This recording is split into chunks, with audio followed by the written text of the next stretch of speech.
देख रहे IBD 786 YouTube channel.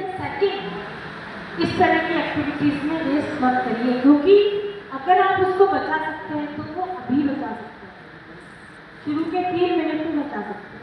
क्यों? क्योंकि जो इलेक्ट्रिक शॉक होता है वो हम किसी भी ह्यूमन की बॉडी पे एक तो सांस लेने की प्रक्रिया उस पर सीधा अफेक्ट है, अनियंत्रित हो जाएगी, चली भी जाएगी, क्या धीरे धीरे स्लो होते हुए आउट हो जाएगी, मतलब अनियंत्रित, कोई सर्टेनिटी नहीं वो क्या सांस के साथ करेगा।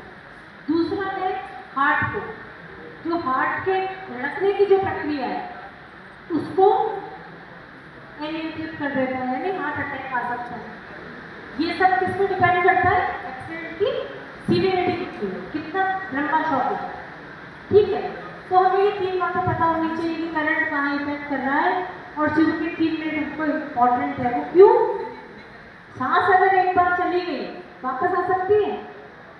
आपने आधे घंटे में उसको हॉस्पिटल पहुंचाया, तब तक लेकिन सांस जा चुकी है और हार्ट भी काम करना बंद हो चुका है। तो आप उसको एम्स में भी अगर ले जाएंगे तो ला सकते हैं क्या वापस? नहीं। तो हमको शुरू के 3 मिनट इस बात में लगाना है कि उसकी सांस और उसकी जो ब्रेथ है और उसका हार्ट है 30 मिनट तक सक्रिय रहता है। हार्ट जो है 30 मिनट तक सक्रिय रहता है, लेकिन शुरू के 3 मिनट में ही उसको रिस्टोर किया जा सकता है। ठीक है, तो हमको उसको रिस्टोर करना है, यानी पहले जान बचानी है, फिर हम बाकी हॉस्पिटलाइजेशन वो सब बाद में कर सकते हैं, लेकिन सांस और हार्ट को। तो इसलिए CPR की प्रक्रिया बहुत महत्वपूर्ण है, हमको सबको आनी चाहिए। और कभी भी ऐसी सिचुएशन आ जाए, अभी पिछली बार कहाँ गए थे वहाँ के साहब ने तो बताया था अपना खुद का अनुभव कि उन्होंने एक आदमी को कैसे बचाया। निवारी बस्ती एक्सीडेंट वार्ड में बस्ती ने बताया कि उन्होंने किस तरह अपने एम्प्लॉय की जान CPR लेकर के ऑन द स्पॉट। तो एक जना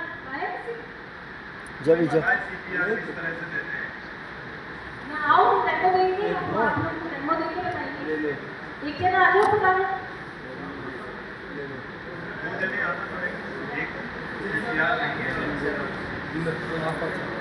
आप आ जाओ, एक आप आ जाओ, आ जाओ आप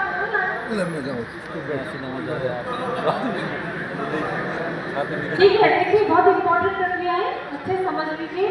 कभी घर में, कभी फैमिली में, कभी हमारे आस पड़ोस में, कहीं पर भी काम आ सकती है। हार्ट अटैक कहीं से आया हो, आपको तुरंत जान बचाने को लेट चाहिए। ठीक है, देखिए ये आपके सामने इलेक्ट्रिक शॉक लगा है इनको, ये एक विक्टिम है, ये मोबाइल से बात कर रहे हैं, इनको बिल्कुल चिंता नहीं है कि तो अपने मौके से बात कर रहे थे तो उसको अपने रखते हैं सबसे पहले। और ठीक है, अब देखिए हैंड पोजीशन और सामने हाथों की जो पोजीशन CPR देने के लिए, एक जो एक्टिव हैंड है उसको आपको इनएक्टिव हैंड मैंने कहा, एक एक्टिव हैंड होता है, इनएक्टिव ठीक है।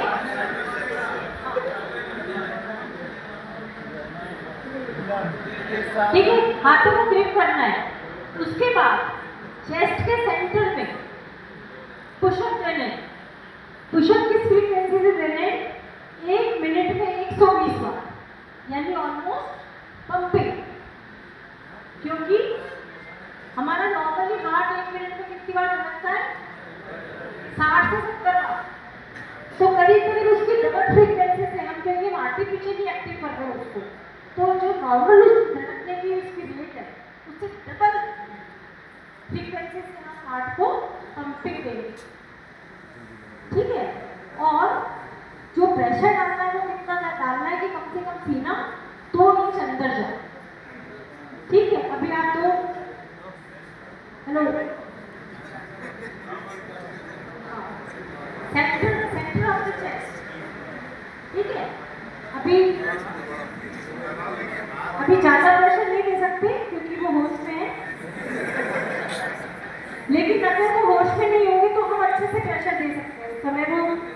है इसको पूरे प्रेशर से। चिंता नहीं करने की पसली या हड्डी में कहीं कोई क्रैक आ गया या कुछ आ गया, वो तो ठीक हो जाएगी इंजरी।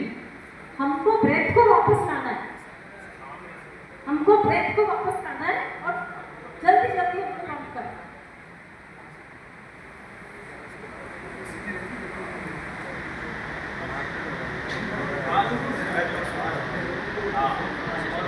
और भी फास्ट, ठीक है, जितनी फास्ट आप कर सकते हो।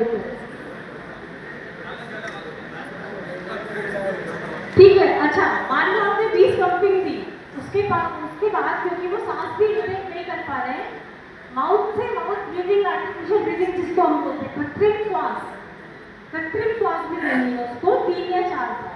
उसके बाद हमको वापस CPR देनी है, फिर हमको कृत्रिम श्वास देनी है 3 मिनट तक लगातार, दोनों जो प्रक्रिया है साइमल्टेनियसली।